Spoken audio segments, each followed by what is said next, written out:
Hamana, contrefort du mont Liban. De ce lieu, Alphonse de Lamartine a écrit « Je voudrais garder éternellement dans ma mémoire les scènes et les impressions incomparables de la vallée de Hamana ». C'est ici, en 1909, que Marie Persson-Eddy, médecin américain, ouvre un centre pour tuberculeux baptisé Hamlin. Au fil des ans, d'autres bâtiments voient le jour, accueillant de nouveaux services. En 1975, aux premières heures d'une guerre civile qui va durer 15 ans, Hamlin devient un hôpital généraliste qui jouera un rôle important.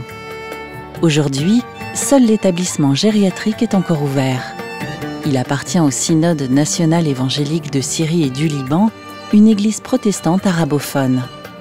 À Hamlin cohabitent deux mots d'ordre, respect et dignité, des valeurs qui en font une maison de retraite connue dans toute la région. Nous sommes une institution multiculturelle et on tient à ça. Hamlin a été convenu depuis très longtemps d'avoir des gens, des malades de toutes les religions et des employés de toutes les religions. C'est l'esprit de Hamlin. C'est avoir tout le monde dans une maison, seule maison, et on travaille ensemble et on vit ensemble.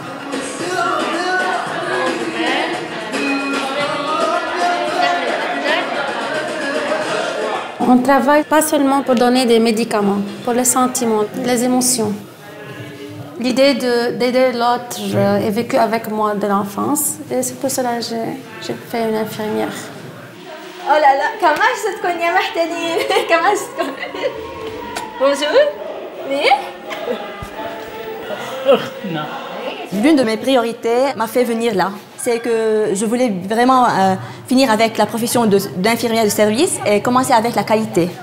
On a cette tendance d'aider et d'être là pour les autres, c'est ça? On veut que cette maison soit une maison pour les gens, qu'ils rentrent et qu'ils se sentent très bien et qu'ils soient heureux en rentrant et en sortant, même la famille.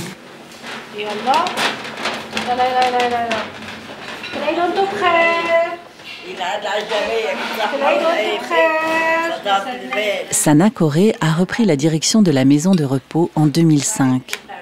Après avoir géré la rénovation des bâtiments, elle y a développé un service personnalisé de qualité. On y trouve notamment une section VIP avec des chambres individuelles et un espace d'hydrothérapie dont les rentrées financières plus élevées permettent d'accueillir dans d'autres sections des patients aux revenus plus modestes. Oumaya Haddad y a placé sa maman, maintenant décédée. On est venu ici en mai 2013 à cause de ma mère. Elle voulait mourir ici, alors elle m'a dit « je ne veux pas mourir en France ». Alors on a décidé de faire notre habitation principale au Liban. Je suis venue, j'ai vu et j'étais vraiment étonnée parce que les chambres étaient très jolies, très beaux. Il y avait cet esprit d'ouverture. Les personnes âgées n'étaient pas enfermées et on ne pouvait plus la garder à la maison. Hamlin était vraiment idéal pour elle. Ici, on voit tous les jours les mêmes personnes. À l'autre hôpital, les malades vont et partir, vont et partir.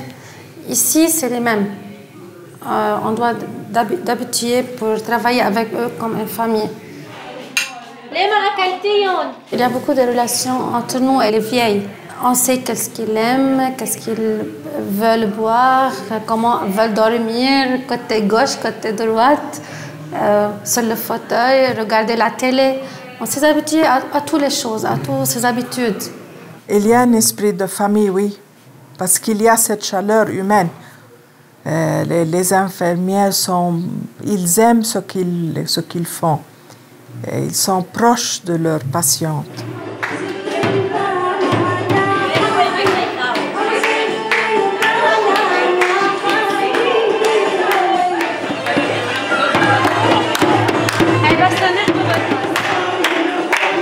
Si le facteur humain ne fait pas défaut à Hamlin, les besoins techniques et médicaux restent bien présents. Il n'y a pas des équipements comme les hôpitaux. C'est-à-dire, je n'ai pas un docteur qui est présent tous les jours ici. Je dois le téléphoner ou je veux le transférer à l'hôpital parce qu'ici, on n'a pas tous les médicaments, tous les traitements. C'est une difficulté pour moi ici. La difficulté que je rencontre, c'est surtout, il nous manque un peu plus de personnel, des personnes qui sont vraiment bien formées, professionnelles, et qui sont prêts à travailler là et à vivre là dans la région. Car c'est la montagne, un peu plus loin de tout ce qui est capitale et la vie à Beyrouth. Les salaires, c'est pas à comparer, c'est ça. Il faut motiver le personnel, il faut former le personnel pour avoir des techniques différentes. Il faut qu'on soit en contact avec le monde extérieur. Il faut savoir qu'est-ce qu'ils ont pour qu'on apprenne et qu'on fait un échange d'idées, un échange de culture, un échange de pratiques. Ça fait un certain temps qu'on est en train de développer l'infrastructure à Hamlin. Et dernièrement, on a fait un centre de réadaptation physique avec l'aide de l'Action chrétienne en Orient et d'autres aides aussi. Et ce centre, il est unique dans la région.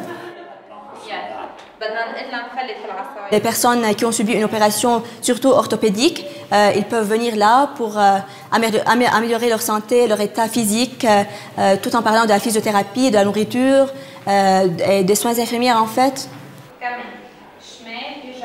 On suit les standards, tout ce qui est vraiment scientifique, tout ce qui est vraiment permis par le ministère de la Santé. On est toujours updated. On suit tous les cours ou bien tous les séminaires que le ministère de la Santé offre pour les institutions. On s'inscrit, on va, on prend les cours, on revient avec des attestations et puis ça c'est pas seulement de la théorie, on l'applique. On l'applique là à Hamlin.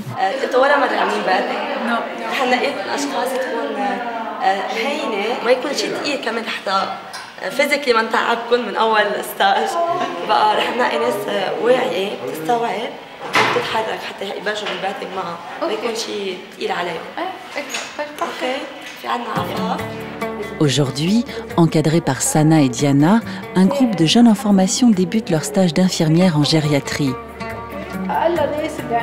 Parmi les autres projets mis en place par la directrice, il y a la création d'un fonds de perfectionnement qui aide les infirmières de Hamlin à entreprendre une formation continue. À côté de la maison de repos se trouve l'hôpital provisoirement fermé et l'ancienne école d'infirmières que la directrice rêve de réouvrir. Des structures qui pourraient devenir des lieux de formation professionnelle de qualité.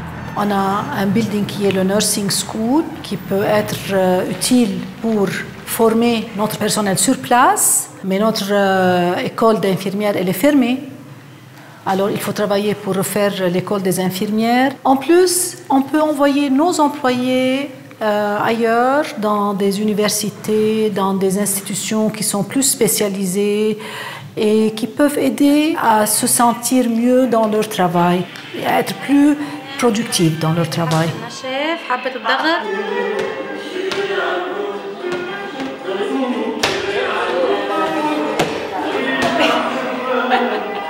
Il n'y a pas un autre endroit que je connais qui est comme Hamlin, qui donne toutes ces valeurs-là. Je ne l'ai pas vu. Surtout aussi, les infirmières sont très charmantes toujours. C'est vraiment très chaleureux. Ici, les vieilles, ils ont une belle nature. Ils peuvent oublier, changer. Ils peuvent danser tous les semaines. Il y a un genre de relation entre les infirmières, les staffs. Lorsque j'ouvre les yeux le matin, je vais avec plaisir, avec sourire, avec enthousiasme à faire mon métier. Les valeurs, c'est de faire de nos mieux, d'aider les gens dans la région et de bien être ici dans notre maison, bien respecté, bien aimé et bien soigné.